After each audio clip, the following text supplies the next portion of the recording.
Well, the story's kinda cool, and the island's kinda scary. But what exactly are the rules? Man, Jack is pretty hairy. Here we go into the damn haunted jungle. Unlike this rhyme, try not to fumble. Not saying they were always ghosts, just saying we are losing lost. Welcome to the podcast, brother. Welcome to the podcast, brother. This is season 1, episode 4. The episode is entitled Walkabout. It first aired on ABC on October 13th, 2004. It is a Locke-centric episode and is considered one of the best episodes of the series, giving us I think, and correct me if I'm wrong here, I think this is the first really concrete evidence that the island is magical. Well, I guess you could argue them all surviving the plane crash is evidence that it'd be magical. That's true. But that is more ambiguous. It's left up to be like, well, it's a 1 in a million chance that they got out there, and be like, was it destiny or was it something more? I would definitely say this is the first time it's viewed as what's the opposite of evil? Forgiving? Because the plane crash, obviously horrific, even if most people have superficial wounds and whatnot. Yeah. Lots of people died, lots of screaming, lots of blood, and obviously a giant monster that is clearly eating people, or at least dicing them up or whatever. I have questions about that this episode. Oh, as do I. In fact, I actually think that was, knowing that this is rated as one of the greatest episodes, according to sources. Why don't we start there? What are your thoughts on Walkabout? I love it. I love Walkabout. It's the best fake out, I think, in the show's history, where you have Hurley going, who is this guy? And you cut to the flashback of Locke getting the phone call and the guy saying, Colonel, be here at the appointed coordinates, yada. And you immediately undercut that with Randy, the biggest asshole in the show, maybe, coming around and showing us that actually Locke is a cubicle desk jockey whose life we're just beginning to learn is so sad. It's so very sad. And it's great seeing that, because you immediately go from the first 3 episodes showing us, I don't know who this Locke guy is, but he's pretty mysterious and he might be sinister, to being like, oh, he's playing a role. He's reinventing himself. He's trying to be the cool guy we thought he was, because that's who he wants to be. He believes earnestly that it is his destiny to do something great and be someone cool. And he's not someone cool. His life is terrible. His life is very, very bad. And watching that, because you're seeing this episode, and so you've got the one layer of like, it's a mystery show. We're seeing all this stuff happening on the island that's interesting. And then you've got the other layer of like, it's a character study of Locke. And then on top of that, you've got, it's not just a character study of this guy. It's an explicit subversion of, he's not this cool hunter dude. He wants to be the cool hunter dude. What do you think about Walkabout? I have very mixed feelings about it. Ooh. I agree with everything that you said. I think that the subversion, the pulling the rug out, all the flashback stuff, I think is masterful. I think finding out that a character, because I was thinking about this too, even just like using the previous episode as an example. We already knew at Kate's episode that she was a convict. Mm-hmm. And so her flashback, while it adds some flavor to her character, it really is just kind of, here's how she got in Australia and onto the plane. But tells us almost nothing about, how she first got there. You're right. Yeah. And this is like the first one that, we see a glimpse of who knows how long of a character who we have had very little time with on the island. We see his day-to-day life. We see his job, his hobbies, and then we see his passions. And then of course the final scene is really like, here's how he wound up in Australia, which of course isn't just here's how we get him from point A to point B. Point B has this huge reveal of he's handicapped. Yeah, And that I remember watching it for the first time and having him like come around the desk and being like, "What the hell?" yeah, I absolutely agree. I think all of the Locke stuff is masterful. I think it's fascinating. Here's the part. Here's the rub. On a rewatch, it doesn't bother me as much because I do recognize what is and is not answered. However, because we had talked about this with the last 2 or 3 episodes, is how so thus far Lost had done a good job of like sowing a little bit of mystery while answering a fair amount. Yeah. This episode did the following, if I may. We have no idea what Locke saw in the jungle. We have no idea why it didn't kill him. We have no idea what put Locke in a wheelchair for 4 years. We have no idea why Kate wants to get off the island. We don't know who that girl in Saeed's photo is. We don't know who that man in a suit that Jack just saw is. We also don't know if that was a ghost or if Jack is hallucinating. And we also don't know if the tail section is actually alive. And those were kind of the major questions that this episode raises. And I understand because I've watched the show, as you've watched the show, a lot of these do get answered. Yeah. Some of them will not be answered for, say, 3, 4, 5 years. But I'm realizing, like, this is the thing that Lost started doing. And I'm like, as much as I enjoy this character-driven episode, this is when they started to do this, which is, hey, we're going to give you guys this big reveal that's going to distract you enough from the fact that we're going to leave 12 things open, and not all of those get resolved. I'm a little surprised. I would have thought that you would have been all over this episode, and instead you have raised perfectly valid points relevant to the series as a whole. And you, I agree with you 100%. I do still like the episode, but you are right. It is. I loved your expression when you said this. Is it is this, and it reminds me. I was reading that Damon Lindelof apparently sprung the idea that Locke was in a wheelchair while they were writing the last episode, Tabula Rasa.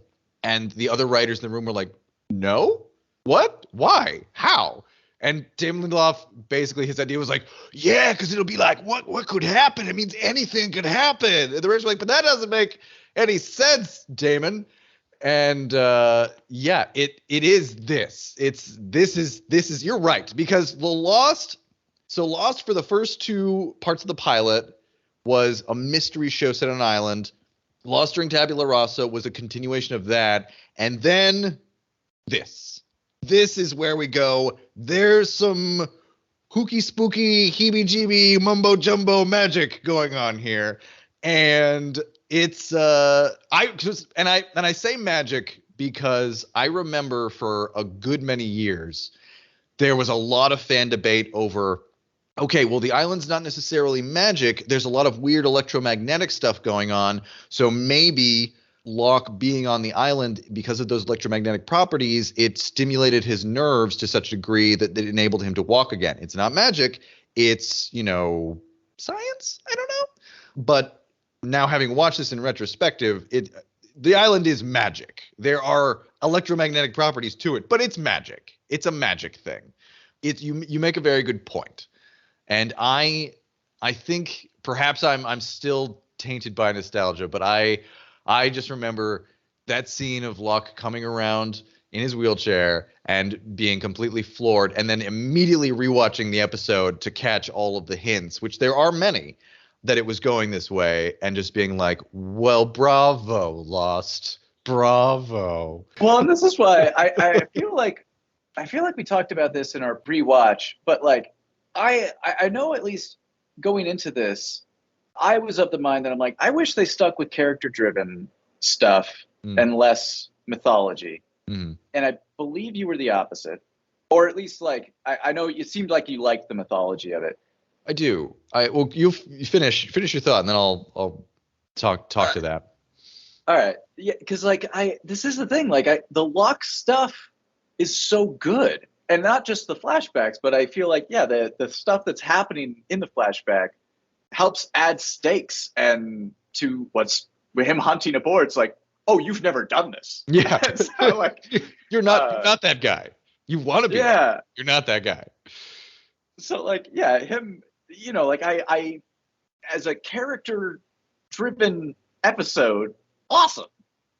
But from a plot perspective, it's like, oh no. So I do want to speak to the character versus mythology, because there is an important distinction here. For me, I think up until like the end of season 3, I think the show works really well as character driven. But then past that point, once we get into season 4, I felt that the flashbacks, flash forwards really just hampered the show, and it really needed to get into answering questions mode. And I wanted to, now that we know everything that we really need to know about these characters, how does everything we've learned about those characters impact what we're going to learn about the island? And because the show got so stuck on that format of the flash backs and flash forwards and flash sideways, it got all tangled up in itself. It's one of the things that I think I've talked to you about this. I don't think I've mentioned it on the podcast yet. The thing that frustrated me the most about this show, the reveal at the end of season 3 that they get off the island and Jack wants to go back. On first watch, I thought, that's amazing. This is amazing. It's not a flashback, it's a flash forward. But that was immediately followed by, oh, so the entirety of season 4 is just going to be telling us how they got off the island, and we're going to have to wait 2 years before we actually get back to the island. So the plot's not going anywhere for 2 years. And that's exactly what happened, in a sense. I think they get back to the island like around the middle of season 5, but still, as interesting as season 4 is, now that we know that we're going to leave and come back, you're spinning your wheels. Like, I know that's where we're going. So you're making me wait to get to that point. And so I know these characters aren't going to die or anything's going to happen with them. I know. And that was so frustrating, especially because season 4, there's some really cool stuff that happens there. And season 5 is also very cool. So yeah, so that was my issue. But I know this is sort of a tangent. No, but that makes a lot of sense. All right, so we start on Locke's eye and him lying there, and we see him wiggling his toes, which hint number 1 that something is going on there. Cut to present day with Vincent barking. Something's in the fuselage. Jack thinks it's Sawyer. Sawyer is like, I'm right behind you. Turns out it's boars, and Locke is thrilled. He knows that he's going to get to use his skills. And I originally had a question here, which says, after Locke throws the knife at Sawyer, I was like, well, when did he learn to do that? But there actually is a line at the end of the episode where the guy, when he's being refused the walkabout, and he said, I've literally been preparing for this for years. So I can imagine Locke holed up in his crappy apartment, just throwing a knife at a wall and reading up about how to skin a boar and how to survive in the wild and all that stuff. So that checks out. Yeah. And to piggyback on that, I was totally okay, because I was thinking, like, why didn't they show? And then I'm like, well, of course, if you show him throwing knives while in a seated position, like, you're gonna miss out on the. But no, you're totally right. Like, that's also one of those things where I'm like, I'm okay not seeing this, because, like you said, there's a line that says I did the work. And one of the things that I enjoy about Lost, and I can't remember if this maintains throughout the series, but at least for this episode and some moments that we see in the previous ones, the show doesn't completely hold the audience's hand. Like, it will let you draw your conclusions. It's not gonna. They don't have anyone come out and say to Locke later on, like, well, where did you learn how to do all this? And he just says, like, well, from May 1st to April 2nd for 3 years I did this. And it's like, no, we can get it. We got the context clues. We see it, and I appreciated that about the show. We learned that there's more than 20 bodies in the fuselage. Jack suggests burning them, and others respond very negatively to that, saying they deserve better than that. And Jack makes the fair point that, it's not very respectful of them to turn them into animal food. And then he says, and wow, Jack, he says, they're dead, we're not. And continuing from last week and the week before, me completely forgetting about how really shut off from other people. Jack is like, he's a realist. He's practical. And I appreciate that. But every time someone questions him or comes back against him, he's just sort of annoyed and pissed at them. And it's, I don't know if Jack changes later on and that's what I'm drawing from, or if I just completely forgot that he really he's a real hard ass in these first episodes. Yeah, no, I'm right there with you. That is what I love about him. Yeah. Because again, for me, it's there's a Final Fantasy VIII to it of Squall being the de facto leader, and he just doesn't want it. And I still think it's so funny because, there's this whole fandom around it, and I promise I won't digress too long on this, but I know that people always referred to Squall as Evo, and they hated him, and blah, blah, blah. And even on the first pass, I'm like, I like this guy. And then on subsequent times that I've gone through that game, I'm just like, I adore this take. Because you always there's so many Japanese role-playing games where you want the protagonist to be this, I'm too cool for this, whatever. I mean, I don't care, but really I do. But Squall is the first protagonist that's I really, really don't. I really don't. I don't want anything to do with this. And the only thing that motivates him to do anything is the girl that he has a crush on. Yeah. Which is kind of true for Jack too. Anyway, I think I'm learning a lot about Final Fantasy VIII as we do this podcast. But the thing that I am seeing on a rewatch is how much I actually adore Matthew Fox's acting. Yeah, when Claire passes him the wedding plans, and he's just like, "What am I supposed to do with it?" Oh man. Oh man. It's almost hard to watch. Claire's doing something very sweet, and we'll get to it, but her, wanting to do this and reading out their information at the end for the memorial, very nice thing to do.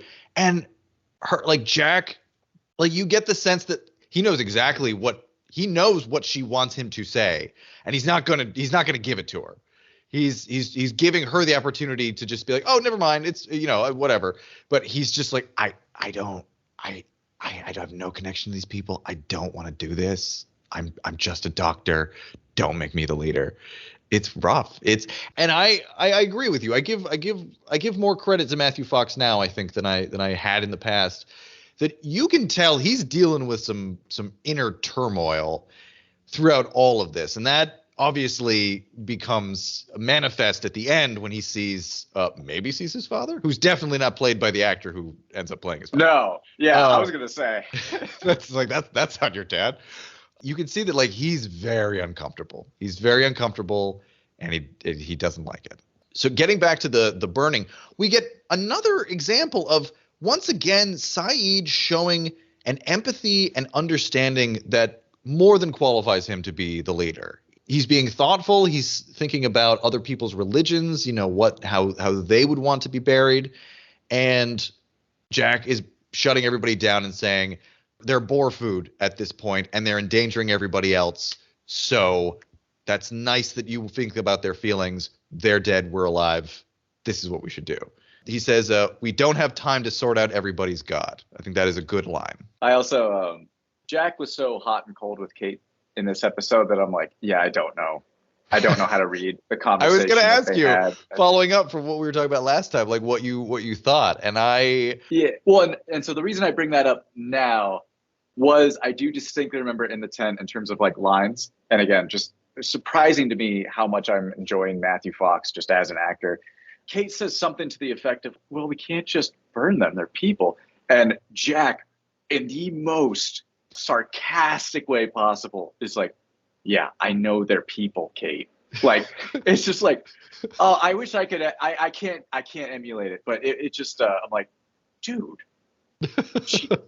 she's surprised at this option. But he's just like, oh god. So you know what, Jack? I bet you were a terrible husband. Well, there's a part. Sorry, last thing, and then I'm going to shut up until we get through the recap. But the last thing I'll say on that, well, it's not. I have a thing that I will bring up later. But one of the things it did make me think of is that he is a doctor. In the scenes that we do see when he does lose a patient, on the rare occasions that he does, it is very much a call it, move on. And so to a certain extent, I'm like, I guess this is kind of in line with his job where he doesn't clean up after the bot. It's usually just call it, they're dead, Move on. And well, and this is I'm curious how much of this they intended from the beginning, but Jack's pragmatic attitude towards life and death really comes into play later on when he and Locke start debating about destiny and their souls and what the island means to everybody.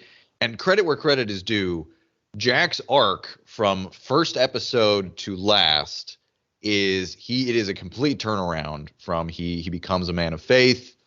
He cares about the destiny of all of these people and himself included.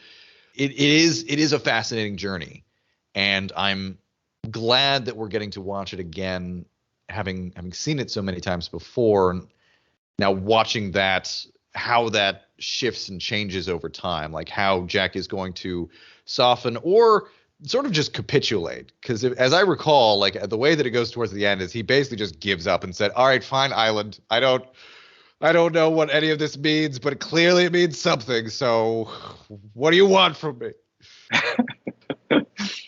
Whatever it is, I'll do it. Yeah, no, Yeah. I totally agree with that. And somebody says, I think it's Charlie, is like, well, why are we bothering to wait for tomorrow? And Kate says she knows that Jack is hoping to use the pyre as a beacon for rescuers, which is smart thinking, which is, clearly showing that they're already, simpatico. She can sense what he's thinking. He knows what she's thinking. Cut to Saeed's working on some electronics on the beach. He tells Kate that he's making some antennas to triangulate Rousseau's transmission. He doesn't know it's Rousseau. He's just calling her the Frenchwoman, but I'm just going to say it's Rousseau because we know it's Rousseau. It's a little flirtatious, I think, between Saeed and Kate. Am I crazy? No, I definitely felt that. I even thought, and I swear I should have rewound it to see, but I could have sworn they held hands for a moment. Did this happen? God, I should open it. I should figure it out. I should, I take pretty close notes, like while I'm watching it, but I don't, here's the thing, I do remember a few episodes from now when Saeed leaves, they either hug or maybe they hold hands, but I don't recall them holding, but maybe they did. I'm not going to say, all right, I'm not going to say anything more because maybe they did. The point being that I think at the very least, it definitely felt, the flirtation was felt. So even if that didn't happen, it definitely felt like it was absolutely within place to have it had happened. There's a flash sideways where this where they held hands and lingered. But yeah, no. Anyway, sorry. Continue. Sawyer and Hurley are fighting over a backpack. He calls Hurley pork pie. He calls Boone Metro. Hurley announces that the survivors have eaten all the food. Saeed tries to calm people down, saying they can eat the island's food, which again, good on you, Saeed, trying to help people. Locke throws a knife, and it's awesome. I love that shot. I love how absolutely startled Sawyer is. He looks like he peed a little. Jack tells Locke he has either very good aim or very bad aim. And Locke reveals that he has a suitcase full of knives. Kate asks him how the heck he got those on the plane. He very smugly says, I checked them. Hurley asks, who is this guy? And then we go into the flashbacks that, as we talked about before, it has that great fake out where he's not actually a colonel. He's just playing a game. We learn he works in a cubicle. His boss, Randy, who is terrible, asks him for his TPS reports, a very blatant shout out to Office Space, which at the time, as much as I love the show, I remember thinking well, that's a little on the nose. But then I was like, you know what? Not everybody is as huge of a nerd as you are, Pierce. And for a lot of people, those TPS reports will go right over their heads. So stop thinking that you're smarter than the show, because the show is just making a fun joke. So that's how I felt about that. Yeah, no, I totally agree. I feel like there's a lot of shows like that too, where it's at the time I'm like, oh my God, they reference this thing. Everyone knows that thing. And then, 10 years later, you're like, oh, I'm so glad that's there. Yeah. It's like you past me needs to chill out and just enjoy the thing. Well, and especially because if you've seen Office Space, then you immediately know, you're not supposed to think, oh, it's a misunderstanding. It's no, this is this guy. This is this character. This character is a douchebag. He's Locke's boss, and he is a micromanager, and he is just a pain in the ass. There is nothing else underneath the surface there. It is exactly what it looks like. And it's it gives you that without as you mentioned, it doesn't hold your hand. But I don't think anyone after this episode was going like, I wonder what Randy's deal is. It's like, no. Like, I want to say Randy does show up again in somebody else's flashback. Do you remember if he shows up again? I feel like he does. I also just like really appreciate his hair and how awful it is. Everything about him is awful. His facial hair, his hair, the fact that he's just going through Locke's personal files, like, and taking stuff off his desk. The fact that the guy knows that Locke is disabled and is walking. Okay. What? So yeah. All right. Let's talk about that. So at first we think he's just being rude and mean to Locke, and then it turns out he's so much ruder and so much meaner than he has any right to be. That's a terrible thing. All the things he's saying to him are terrible. Yeah. I was absolutely mind-boggling how awful it is. Oh, I forgot to say. We have 2 new nicknames for the damn haunted forest. Sawyer calls it the Magic Forest, and Jack will later call it the Heart of Darkness, which I appreciate. Oh, one more thing. In Locke's flashback, his adding machine has the smoke monster noise. It's got that little, what would we call that? Like a clickety-clack zipper kind of noise, zippy noise. Here is my biggest question for this episode. Why does Michael ask the one person he knows can't speak English to watch his only child? And then under that I have written, is it because he has seen her boobs? I think that there is a very dark interpretation where it is 100% because he has seen her boobs. When I thought about this, I'm like, why is he asking this woman to be the babysitter? And that's like, oh my God, he's the dad, seen the babysitter's boobs, wants like, oh great, now I can see like it there was I was like, I really hope that's not what this is.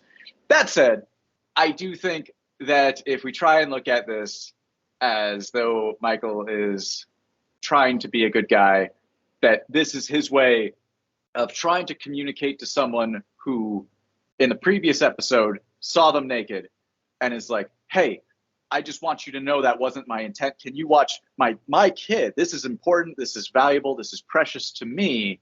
And it would mean that, and I won't be there because I did not mean to see, like I think of it a little bit as though it's like, hey, that was an accident. And this is why I'm asking. I think you're totally right. I think that is what the show intends to tell us. I think it is totally that. It's Michael had an awkward moment with Son, and he's trying to make up for it by them saying everything's cool, but it's still weird. I think it's he could have asked literally any one of the other people on the island who speaks English to watch his kid. Because if something went wrong, what is she going to tell him? She can't tell him. I mean, we know Son speaks English, but he doesn't know Son speaks English. It's such a terrible. It just makes him look like a terrible father all over again. Yeah, it's by no fault of his own, or of the actor's. It's a little. It's a little. Because the other thing too is I was thinking about this. I'm like, why didn't he ask Claire, the mom to be, to watch a child? Yeah. That would make sense and give. I don't think those two characters ever have a scene together, so that might make some sense. I will also say special shout out to Walt, who is just the most likable child. Like his babysitter cannot speak English, and he's like, "What's that for? I'm going to talk to you anyway." Like just a friendly, outgoing, conversational kid. I'll just say I like that Walt, and I don't know how. Maybe this is accurate. My kid's not old enough to be this age where I could say, but he's very much like, well, the plane crashed on an island 4 days ago. I guess that's a thing that happens sometimes. And he's just kind of living life. I don't know if it's bad writing or if it's good writing, where it's him just being a kid he's just bouncing back like, yeah, there's some dead people in the fuselage, but I guess that just happens sometimes in your life. Yeah, I mean, I will say they did a great job, or I guess the actor does a good job too, just not being the annoying kid. He really does. Like, I've enjoyed everything that he's done so far, even be it minor things. And one of the few characters that is willing to pester people and ask questions even when others don't. I'll be honest, I don't care for Walt. No, okay. No, I don't. I'm surprised. I like that he's approaching people. He's talking to Sun without, but yeah, I mean, he hasn't done anything that makes me suddenly go, this is incredible. But I don't mind that he's a kid on the show. Yeah. The last thing I'll say about Michael, because yet again, Father of the Year, when Michael does volunteer to go with Locke, I'll say this. I really liked that, because I know that in later seasons, it's just kind of like, oh, let's gather together the usual suspects. These are your cast members. Of course, they're all going to. But this one, everyone has an agenda. Locke is to hunt for and fulfill his destiny. Kate's is actually to set up an antenna. Yep. And Michael's is to figure out who this guy is, who Walt seems to like and has a bunch of knives, which it was a surprise.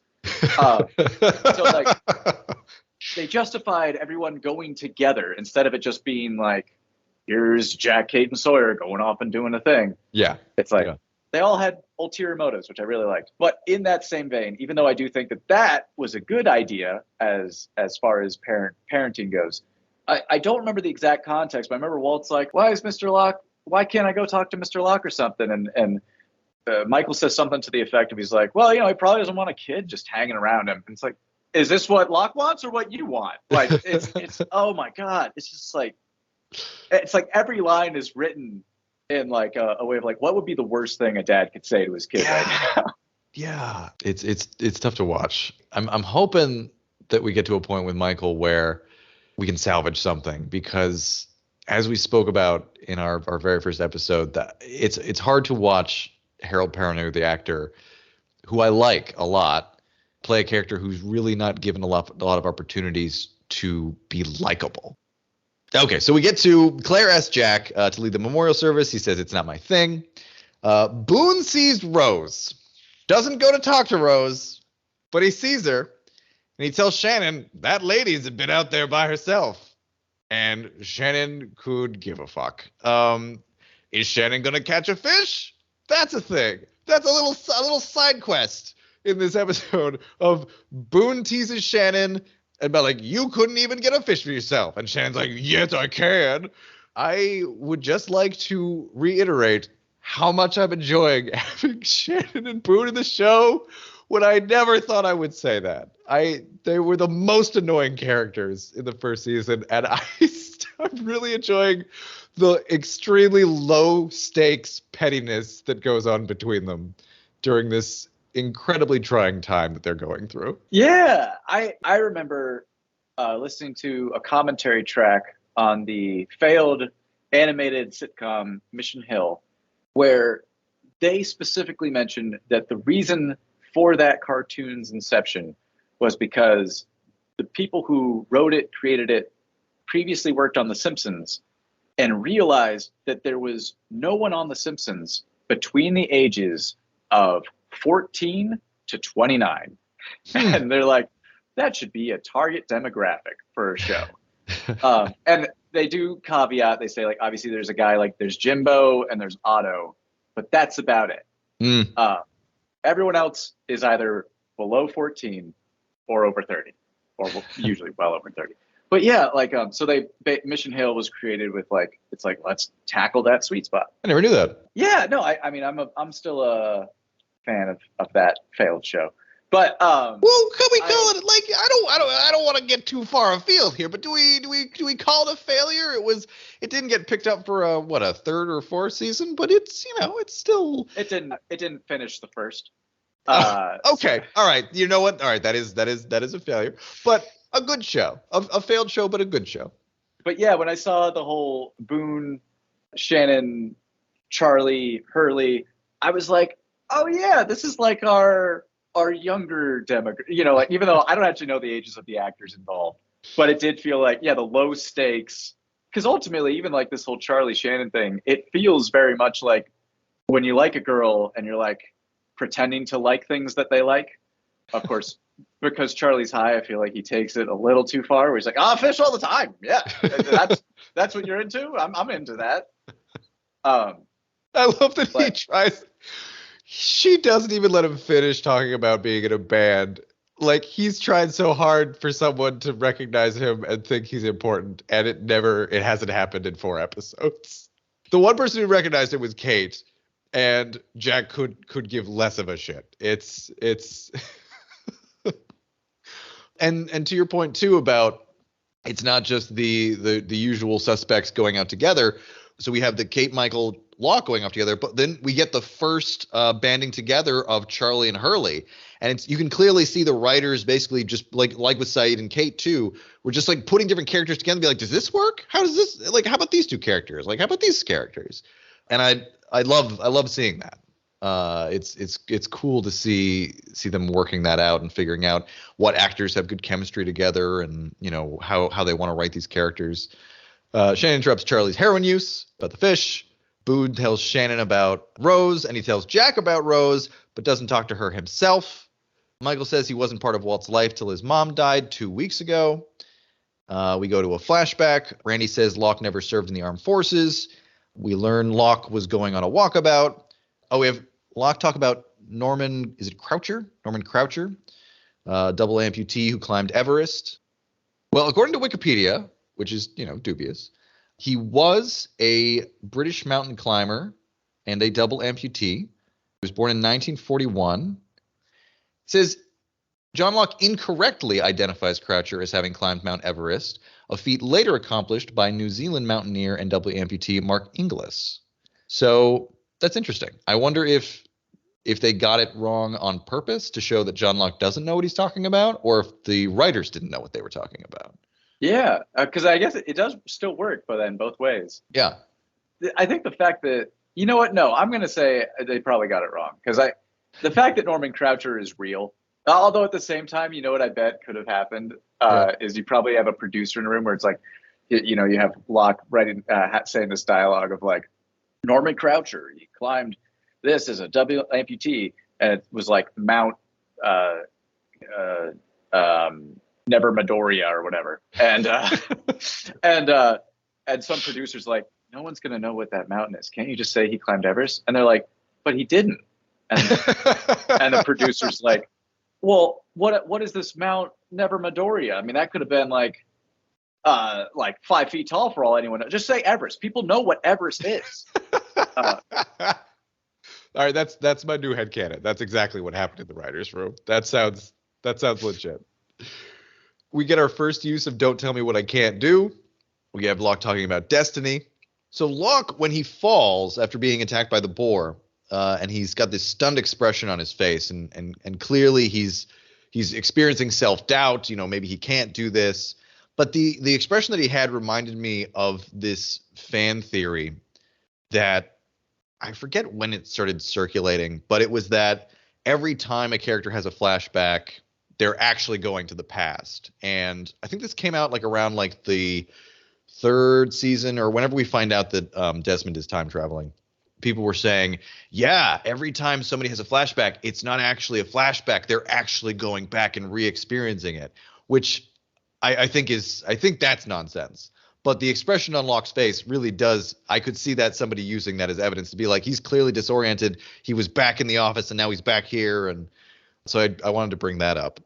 Actually, to play on that, I will say, yeah, I think that's another thing in terms of like finding the real rhythm and groove to lost episodes. Because it definitely feels like, yeah, like you said, it's open to interpretation if he is thinking about that moment. At the very least, I think the idea that they're actually reliving it is not. Although, yeah, I guess I could see that if it's like, yeah, they're like reliving it and then coming back, because then also he does the Helen thing. But I didn't get the impression during Kate's episode that she was thinking about that. Yeah. Whatever it was that it flashed to. But this one, yeah, definitely. It feels like what we're seeing is literally like what he was going through his mind. And I know that there are future episodes where, and again, it's not all the time, but there's definitely some in the future where I recall like someone will say something or do something and it's like, and it cuts to their flashback and it's like, oh, this is literally what's going through their mind right now. Mm-hmm. Anyway, sorry. I do think that's really interesting though. Yeah, I think it's worth mentioning just because I know that there's so many fan theories for the show that look on his face really did remind me. I was like, oh yeah, that was a thing people used to say. You know what? And sorry, here's how it's just to not just spin my wheels here. I think like, for instance, Charlie's episode Greatest Hits is one where it's like, it feels like as he's writing these things down, he's thinking of, like of the flashbacks that we're seeing. It feels like, I know that those aren't the only two. Like there's multiple episodes where it happens, and then others where it's like, I don't know why I'm seeing this juxtaposed to this.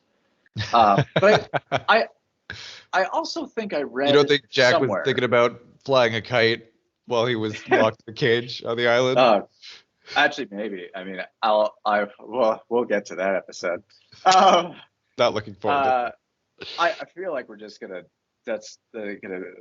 I'll go on a full rant about Final Fantasy VIII and how it did not have this. But this was never in Final Fantasy VIII. Actually, well, yeah. But anyway. Charlie gets Hurley to fish for him. This is the clear beginning of the Hurley-Charlie friendship. It's a very cute moment, just the two of them trying to do this. We have Claire giving Saeed his pictures of Nadia, who I believe he calls Noor, which I don't remember if that's a different version of her name or if that's like a nickname or something. Pretty sure that's not the actress who will play her in his flashbacks. She doesn't look like the actress I remember. I could be wrong about that. We have Jack finally going over to Rose. We say Rose tells Jack he doesn't have to keep his promise to watch over her until her husband gets back. She says Jack has a nice way about him, which is generally untrue. Jack is very prickly. He is nice to her though. So I guess she can be. I remember watching this like for the first time, being like, yeah, she can tell Jack's a good guy. And now watching this after everything we've seen, just be like, that is not what I would say of Jack. I would say if Jack was coming towards me, I would get out of the way. I wouldn't want to deal with him at all. He does not have a nice way about him. He has a very annoyed, pissed off, prickly way about him. Just to touch on that, because I was going to say this for later, but I feel like this is the moment to bring it up. Yet again, Jack doesn't want to participate with the group. But when he says to Rose, like, it's like, we can talk about it, gives her maybe a beat, and then goes, or not, we can just sit in silence. And I get the impression it's just Jack going like, please just sit in silence. Let's just stare at the ocean. And just, because yet again, as with the last episode, where after he kills a man, stares out at the ocean and does his best to, in my opinion, push Kate completely away. It's like, someone asked him to come over here, talk to Rose, after everyone at the fuselage is like, hey, these people died. Can you look at these effects? Can you look at this thing? Can you do this thing, Jack? And he's just like, you know what? I'm moving dead bodies. I'll sit silently and stare at the ocean. And he seems totally content, just hanging out alone. Yeah. So anyway, I don't understand why she says, you have a nice way about you. Like, he did save her life, which, I mean, I suppose I would say that about anybody who saved my life. Jack, he reveals that being a doctor is a family business. He didn't really go into it because he was good with people, and we'll obviously learn more about that. Okay, we go back to another flashback with Locke. This is the first time I noticed this, and I thought it was very cool. When Locke is talking to his sex hotline lady on the phone, he has a little machine next to him, which when I first saw it, I thought that it was like some kind of a radio, CB radio, because I was like, well, Locke likes like doodads and to fiddle with stuff. Like maybe he's got like something on there. That's not what it is. I only realized that like so it's on and then like he turns it off while he's talking to her. That is a nerve stimulation machine. It is for muscle rehabilitation and the treatment for post-traumatic pain syndromes. Awesome. So yeah, if you knew what that was, if you were like, if you were familiar with those devices, you would see that and immediately say, he doesn't have feeling in his legs. He's in a wheelchair. But I think for 99% of viewers, myself included, you'd just be like, it was a weird looking radio. So yeah, fantastic little clue there. And I'm curious if he needs that, like if that's something that he uses regularly, or if Locke got it thinking that he could stimulate his nerves to come back to life, basically, because he had faith that he would walk again one day. And I don't know enough about this medical device to know, how common it is. Like if after 4 years he would still be using one. That's super interesting. Yeah, because actually when they specifically went to that shot, I remember like looking around his room because they only briefly show the room, and I was His looking for a very chair. sad room. Oh, that too. But like I did not see a wheelchair, and so then I do remember seeing that little radio thing. I'm like, that's weird. Yeah. That makes oh man, that's really interesting. Again, kudos to the prop department.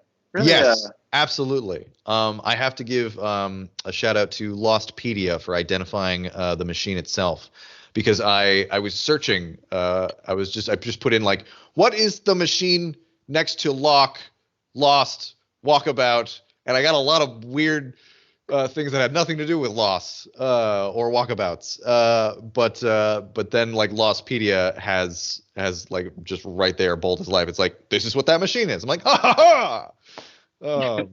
So yeah, we have he's talking to the sex hotline worker who is named Helen, or he calls her Helen, because we find out later that he is in a relationship with a woman named Helen, right? yeah. And so this is a woman that I am assuming that he is asked to call her Helen. He asked her to come with him, right? Yeah. Oh my God, it's so hard to watch. The only note that I have there is Locke's life sucks, and the sad thing is, being older now, I'm settling into middle age. The sad thing is Locke's life doesn't suck to the degree that I thought it did. Locke's life is just a very ordinary and it is a normal level of sad for a life. Like, yes, he's in a wheelchair and he's only been in a wheelchair for 4 years, so he had the ability to walk and he no longer does. That sucks. Yes, his boss is mean to him, but he has a job. He is able to schedule a walkabout. Like, Locke's life is sad, but he's not destitute. He's got this middle-aged, my life has gone nowhere. Because Terry O'Quinn, the actor, is the perfect age to where whatever he was going to be, whatever he was going to do, that it's past. Like, he's not in an age where he's not elderly. Like, obviously he's an older man, but like, he's still pretty spry. But like, if he was going to do something great, he would have done it by now. And that is absolutely what the actor embodies. Like, you can feel it in everything that he does in the flashbacks, where he thought his life was going to be better than this. He thought he was better than this, and he's not. Something that I worry about is that, from taking the long view of the show, is the show telling us that Locke was wrong to think that he was better than this? Is the show telling us that he was always a loser and he should never have tried? That's something that I don't know if I can answer that until we've like watched the whole show again, because thinking about where his character starts and where it ends up, I'm going to stop talking. What do you think?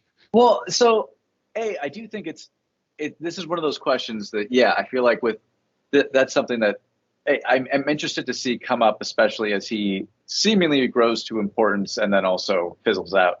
Mm-hmm. But at least in this episode, I felt that they were more trying to show that Locke was delusional and that maybe unhinged. Because, even jumping ahead a little bit to when he does get, I don't want to say kicked off the bus because he never gets on. But when the guy is saying that you've lied about your condition, mm-hmm. that's not the moment that they choose to reveal he's in a chair. Mm-hmm. And I think the stuff with Helen and, the reveal that's like, I'm not Helen and I'm being paid to do this. Even Randy telling him you can't do this. And then I think that the episode is there to lead us to believe that this guy, not that he's physically disabled, but that he may have a delusional disorder. It's so funny. When I first saw the show, Locke was my favorite character. I think for the first 3 seasons, Locke was my favorite character. And it never entered my mind that he was wrong. And I think maybe it's because I've seen too many movies. Maybe it's because I've read too many books. But I always thought everybody else is wrong. Locke is right. Locke is special. Locke does have a destiny, and he just hasn't found it yet, and he's going to get there. And I think I think you bring up an excellent point that no, Locke has been delusional his whole life, and the island is feeding that delusion. It's not justifying it. Yeah, well, because this was something I was thinking about a little bit with Sawyer and how Sawyer can always pick out a faker. And the prime example of this being, and even though I don't necessarily know, again, how much of this they had planned, I will say two things that you have already mentioned in this recap that I was like, that was actually good of them, was like when Jack mentions that the doctoring is a family business, it's like, so they had an idea. Mm-hmm. And also when Michael mentions like, oh, I didn't even really raise him. His mom died 3 weeks ago. And it's like, oh, at least like they had that nugget, so it's like there was clearly like some things that they thought about a little bit in between episodes. But, Sawyer, even as early as the pilot, he grabs Kate. And even though I know it's all very subtexty, like knowing what we know about Sawyer, he's a con man, catcher, and we know from the way that episode plays out that, yes, Kate knows how to use a gun. And Sawyer calls her out on it. And there's a part of me that's like, I bet this is why Sawyer never catches on that Locke is a con man, because Locke doesn't see himself as a con man. Yeah. Locke is delusional. He is genuinely like a crazy person. At the same time, I'm like, that's kind of a neat parallel that he's the son of a con man, but the difference is that Locke's he's deluded. I think that it doesn't make me not root for Locke this episode, because I do. And I'm not typically a Locke fan, but what I liked about it was that it is like each piece of his flashbacks, whether it is Randy or the sex worker or the Australian outback tour guide, or I guess not tour, whatever. Each one of these people says, face reality. I'm not what you can't do this. Yeah. And so when we cut back to him on the island and he's like, I'm going to go tackle this boar, even though, like you said, I think there's a part of him that's filled with this fear and he's filled with this self-doubt. But I think that is what makes me root for him this episode of him trying to get that boar, is it's like, everything that we've seen in his flashbacks, everyone is telling him, this isn't who you are. You can't do this. Come back to reality. And again, like the thing that I do appreciate about Locke is you're given a chance to start over. And again, I know we mentioned this in the pre-show episode, but I always had a fantasy of like, especially since I'd been to like 4 colleges, I'm like, I should just go to one of these and just have a British accent and just see if people just accept that I'm British. And I just go with it. Because even if it's shitty, like who would do that? Who on earth would do that? Who indeed? But like, that's the thing about Locke that I definitely appreciate. And it's also, I think that justifies so much more. And I think this is partly what they were trying to do. Why Locke doesn't tell people, hey guys, the island is magic, it healed me, is because, in his flashback, you see that Randy gets into his business even when no one invited him. And just like belittles him and criticizes him. And he's like, why would I share this miracle with everyone? Why wouldn't I this is exciting. And for all these people know, I am a outback legend. And why not take this and do it? And like with the boar, it's like, I can do this. I told myself I could do this. I'm going to prove all of them wrong. So you want him to, like, even if you believe he's delusional, you're like, oh, this guy's got to have one win in his life. He's got to do one thing. And sadly, I think that he doesn't kill that boar. We'll get to that. Okay. Yeah. To sum up, I do think that it's delusional. You still empathize and you root for him, but yeah. All right. Kate climbs a tree. She's interrupted by Smokey stomping around. Does the smoke monster kill the boar? Is what I have written. Did he kill it? Because it sounds like the smoke monster kills the boar. Because the boar is like squealing and stuff, and Locke is there. So what do you think? Did it kill the boar? I totally think it killed the boar. This is one of my questions to you too, because I had also a meta narrative to this, because I do think it's very suspicious that they don't show Charlie killing a fish. And it made me wonder, like, were they not allowed on TV to show animals dying? But the production, whatever was going on behind the scenes aside, I absolutely think the smoke monster killed the boar. Do you think it killed the boar for John? Oh yeah. Yeah. Yeah. I mean, well, because we can even rewind this question a little bit. Like, we heard the black smoke monster sound. Yeah. Clearly, that's the thing that's confronting John Locke. What the hell happened there? Yeah. And I remember that the closest we get to Locke saying what happens here is that he saw a beautiful light.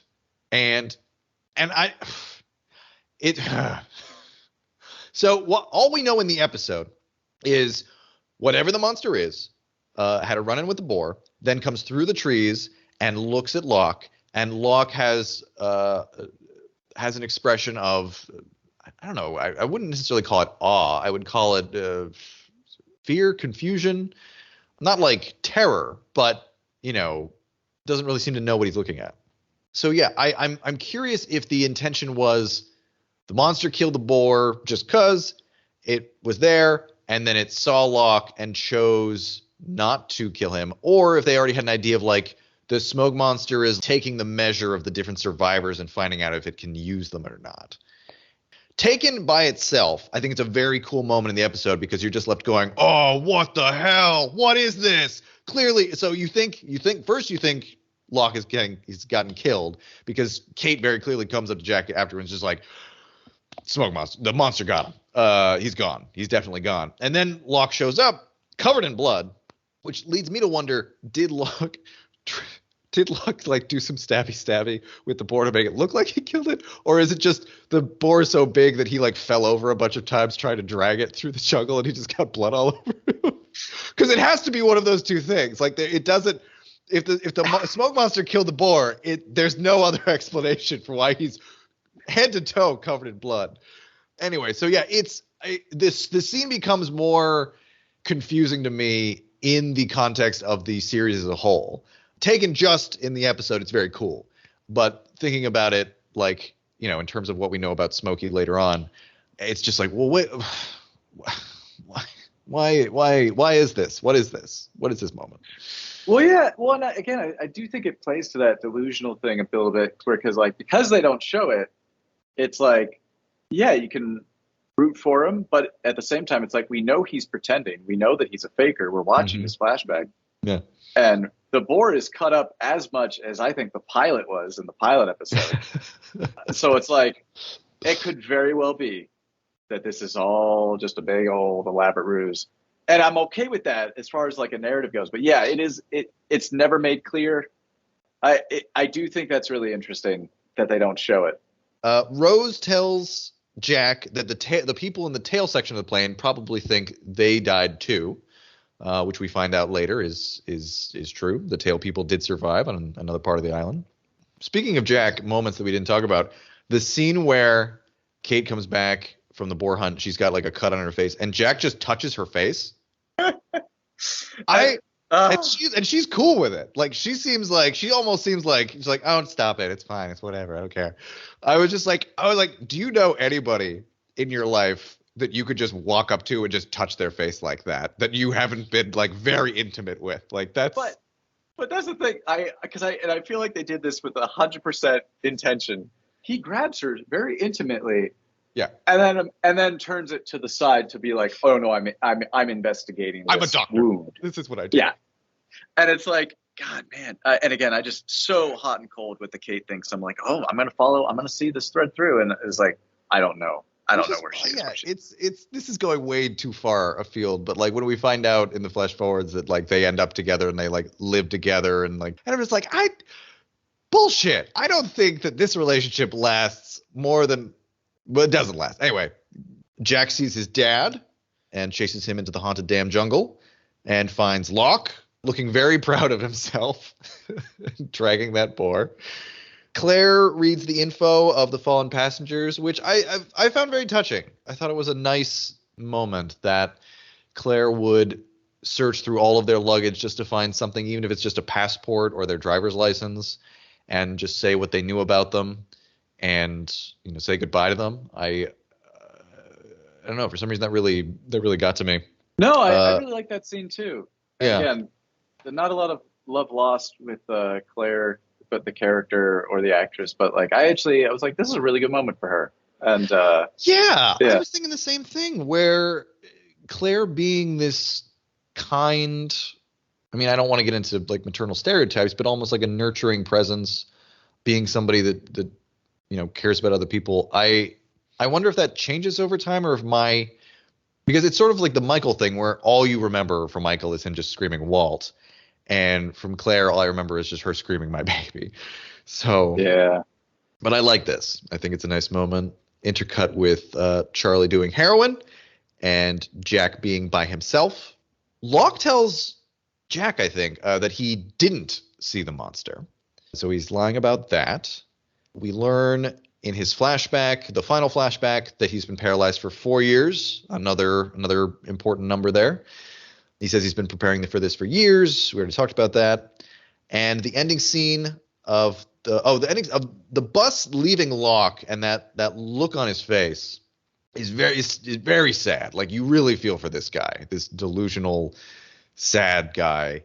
And then that immediately followed by the musical shot of Locke ending up on the sand and like seeing his toes wiggle and like rising up. And you really like, you can hear, because I watch it with the captions, you hear other people like screaming and crying and saying, help me, oh my God. And you have this amazing moment of triumph for Locke, that juxtaposition of the absolute madness and terror and pain, with him, this joyous look on his face of being like, oh my God, I can put my shoe on, I can stand up, somebody's asking me for help, I can run over to Jack. And it is so good. It is so good.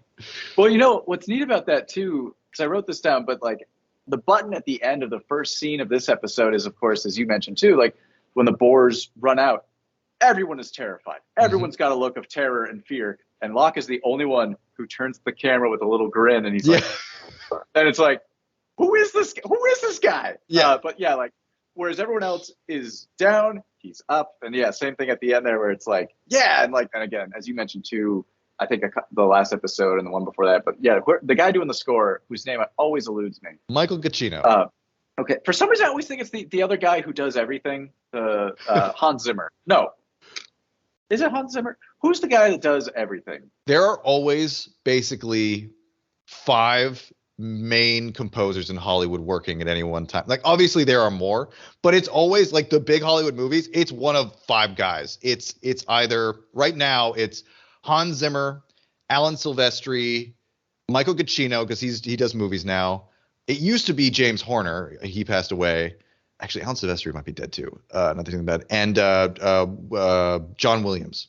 Oh, and Danny Elfman. Oh yeah. And there's obviously there are more than 5 composers in Hollywood, but if it has an Oscar, it's one of those 5. It's one of 5 guys usually. I don't know. Maybe you're thinking of Hans Zimmer. Hans Zimmer was I think doing that's $1 billion.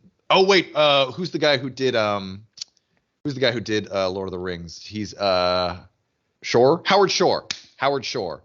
Oh no, yeah, I think I was thinking of Hans Zimmer. But yeah, like yeah, that score is just so good. Yeah, it's really good. I love the music. And then the final scene, or the final shot of the show, is Locke looking at his wheelchair and smiling, and his smile is covered by the rising fire, which, much like the end of last episode, very ominous. It's, we learn who he is in this episode, but it also seems like, well, wait a second. Is this guy going to do something totally crazy? I don't know. So yeah, that was Walkabout. I have 2 kind of discussion things, and then I do have these like handful of tidbits just because I thought, well, why not? These are funny. The one moment, especially since we're on Jack, that I really liked was when you get your first glimpse of the difference in like Jack and Sawyer's leadership when Jack is like, all right, yeah, we'll trust Locke. And I forget what it is, but like it says something like, unless, and Sawyer's like, we're gonna trust this weirdo, and Jack's like, yeah, unless you got a better idea. And Jack's like, oh, a better idea than trusting a weirdo with a bunch of knives who none of us have talked to? No, I got nothing, Doc. And Jack, like, his pride won't let him, but you see him mouth a few things. Like he turns to the camera and he's like, "Oh no, Jack knows this is a crazy idea. He absolutely agrees, but he won't say it." Like, which again, just good. Matthew Fox being great. The other thing I really liked in terms of Jack and Sawyer is I really like that Jack has this tiny flashlight and Sawyer has a big old honker flashlight. I was thinking about that. Well, the two things I like is that I think canonically it makes a ton of sense because Sawyer ransacked the plane long before Jack did, so of course he got the best stuff. Yeah. But I also just like Sawyer's like, I got this big old package, and I'm gonna. Well, you notice that like when they're looking into the fuselage, like Jack's like trying to like do it like he's like surgically, one might say, with his little light, and then Sawyer like points the thing, and Jack like pushes it away. He's like, "No, get it out of my face!" Although, in that same vein, I also it did get me when because they did the same style of joke when Locke, Kate, and Michael are in the woods, and Locke is doing the military hand signals of like, "Hey." And I was watching this and I'm like, what is he doing? And then of course Michael's like, what are you doing? Yeah. Of course. Then the boar attacks him. But I always love those, like, I get that Kate gets it, but like I would have no idea what he's trying to tell me. No, like I assume these are hand gestures that are used either in hunting or in some sort of special forces or just regular armed forces, where it's like, look, boars are very dangerous. You need to tell them clearly and quietly what they need to do. Don't just assume that they know and so that you can look cool in front of everybody. No, yeah. Bad call. Bad call, Locke. It's a bad call. Another thing, and this is just, I know we already talked about this and we glossed over it, and I'd already interrupted twice, so I was like, I'm not going to say it again. But I really, really loved the Sawyer line of right behind you, jackass. Like, because what I loved about that was that no nicknames. It genuinely sounds like Sawyer is annoyed and insulted. Like it's, I just so good. I also what does he he gives Claire something at the end of the episode. It's just like pictures, right? Yeah. And he looks like it's almost like a cartoon of like a big dumb like Bluto type character just being like, no, I'll give you this. I don't care about it. Whatever. Yeah, but I did love that. Yeah, I feel like he even says something like, here. I forget what he does, but yeah, I do enjoy that. This happened before the scene with Kate and Saeed. This was literally like in the first 5 minutes of this episode. Why does Kate want to get off the island? Yeah, Saeed says to her early on, he says, I think you want to get off this island even more than I do. And yeah, why? Why would she? I mean, because you mentioned, I think on our first episode, that you didn't understand why anybody would want to get off the island. To the extent that the island, bereft of the spooky stuff, is a paradise, I understand that. But on the other hand, you have a life to get back to. Like everybody, people might hate their jobs, they might hate their social life or their family, but it's all the things that you know. You want to go back to the things that you know. It's the difference between being in jail or being in prison and being out on the streets. In prison, you have 3 meals a day and you don't have to worry about paying bills, but you're in prison. And it's the same thing on the island. All of that being said, from what I remember, there's nobody who's really waiting for Kate back home. There's nobody who is going to shelter her or who loves her or who's going to protect her. So it is ridiculous in Kate's situation. Most of the people I can understand wanting to get back to their lives, but no, it would seem to me that apart from you're on a deserted island that maybe has a monster on it, and I think maybe the monster is a big enough reason to be like, well, we got to get off this island because if it was just a nice island with a couple boar on it, be like, oh, okay, yeah, let's stay here. This is fine. We can make a life here. But if it's an island with bears and a crazy French transmission and a monster, yeah, you want to leave that island. You don't want to spend the night there. Yeah, no, and I definitely softened to this opinion more on this rewatch because I feel like I had the moment where Owen Wilson does in Midnight in Paris, when he goes all the way back to like the 1880s or something like that, and he's La like, Belle Époque. or and he's like, I'm just realizing like if I go to the dentist here, I'm not gonna have Novocaine, and I don't even like going to the dentist, but like I certainly don't want to go without Novocaine. And like I was like, oh yeah, all these people are probably taking dumps in the woods. Just Who really knows what they're quick. wiping with? Like Corn I'm cobs, sure that's. it turns out. Wait, what? Yeah, fun fact. Some people back in the day used corn cobs to wipe themselves. So not fun. Not fun. Also, when toilet paper was introduced, there was another toilet paper that was introduced after that that was splinter-free toilet paper. So fun facts for you. Yes. Well, he also mentions too that like he realizes that when forget the name of the actress, but she wants to go there and stay, and he's like, oh, you know what? Sometime in the past is always somebody else's nostalgia. It just goes back and back and back and back. So yes, you're right. Anyway, continue. But yeah, like so I definitely I understand that appeal in terms of like I can't wait to take a shower, to use a bathroom. I definitely understand that. I also get for the people who do have people back home. Yeah, I guess to an extent it is like when people commit suicide, like the most selfish thing is like not thinking about like how this is absolutely going to affect literally like everyone. And so like if people are like, oh my God, I lost X in this flight 815. Yeah, even just like being like, I can offer a little bit of comfort by letting them know I'm alive. Yeah. Yeah. So I've softened to it a little bit, even though, again, I think many of them, for instance, Michael, Sun, and Jin, and in this case, Kate, I don't know why they want to go back. And well, Kate, Locke doesn't want to go back. Locke never. Yeah, and that's why I appreciate that. And there was even a part of me that tried to rationalize this as like, well, the Marshal's dead. Yeah, now she can go on the run. And then I'm like, no. Yeah, like he's just one guy. Yeah, I just like it was as I tried to argue this to myself. I'm like, why is Kate so gung ho? And like, I felt like they tried to rationalize this with Jack, who's like, I think you have trouble staying in one place for very long. Yeah. And it's like, yeah, that doesn't justify it. Like, because Kate's in the Saeed camp of like, hey, Jack, laying a fire isn't going to suddenly make us noticeable. There's a message that's been transmitting for 16 years. Yeah. We got to do something else.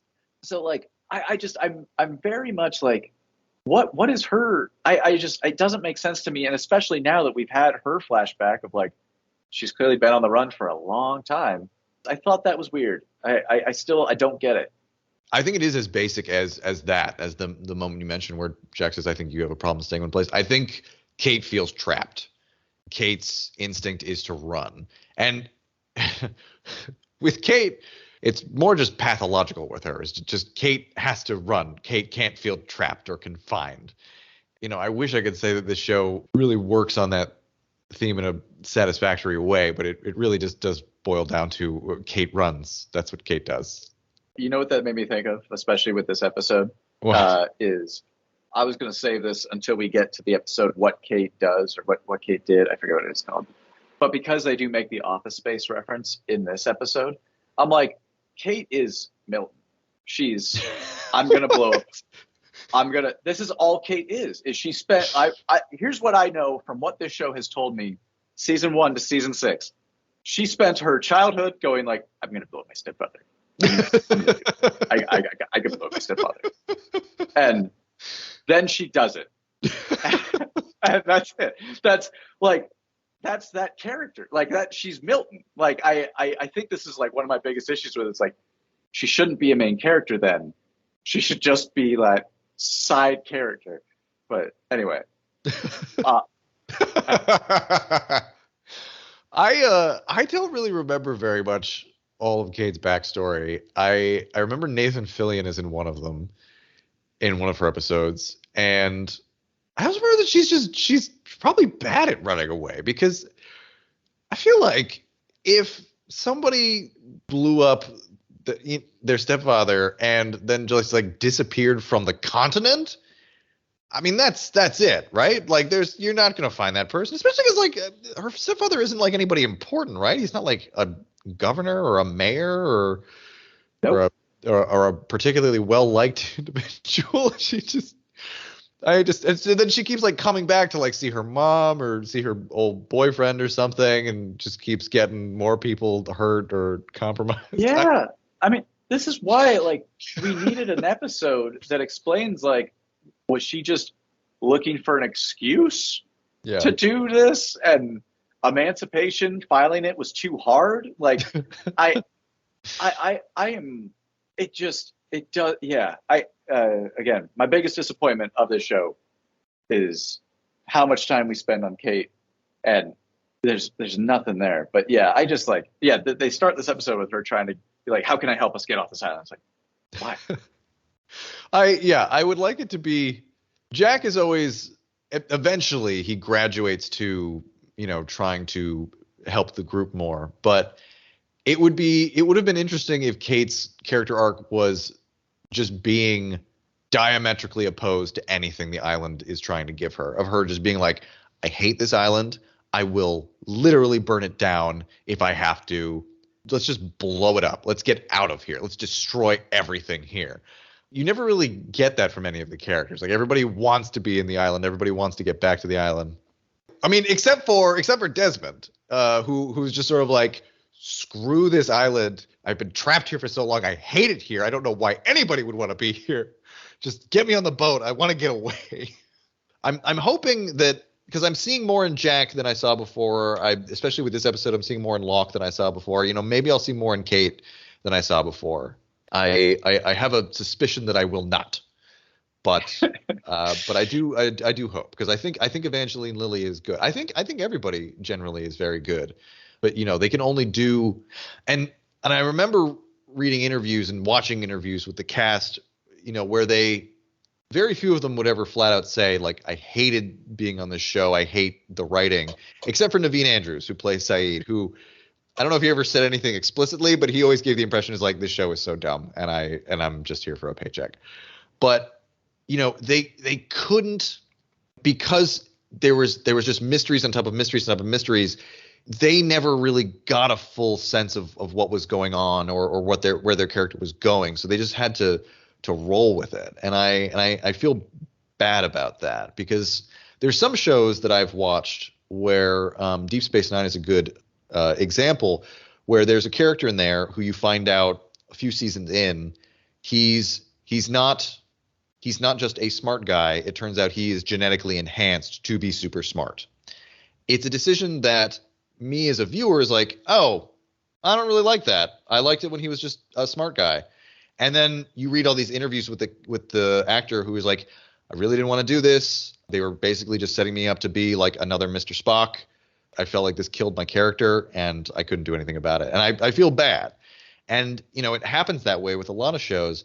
And with Lost, it's not only you have writers who may be making decisions about your character that you don't agree with, but on top of that, you don't even know if it's going to make sense, because maybe there is an end game here. Maybe there is something that you just don't see. So you're just hoping that everybody in the writer's room is smarter than you are and that this is going to go somewhere. And I think for a lot of characters, and I think Michael is the most prominent here, where it's like, no, sometimes your character just gets a shitty hand and there's nothing you can do about it. You don't have any say in it. As far as actors go, like, yeah, it's wild that like they don't know what their character's story is until there's a script in their hands. And I think it's really neat that so many of the actors do seem like they can just roll with the punches, or at least in their own head be like, here's what I'm going to presume is happening. And because I do remember listening to an interview with Michael Emerson where he was like, yeah, I thought I was Henry Gale. Yeah. And it's like, that's super cool because it's a very convincing performance. Mm-hmm. But also, like, then it's like when I'm from Minnesota. Like, yeah. And like, but then like to then get that role developed into like, oh, I'm the leader. Yeah. I mean, it's like, it's weirdly improvisational, but also like, it feels like some actors could roll with the punches while others were like, you gotta give me something.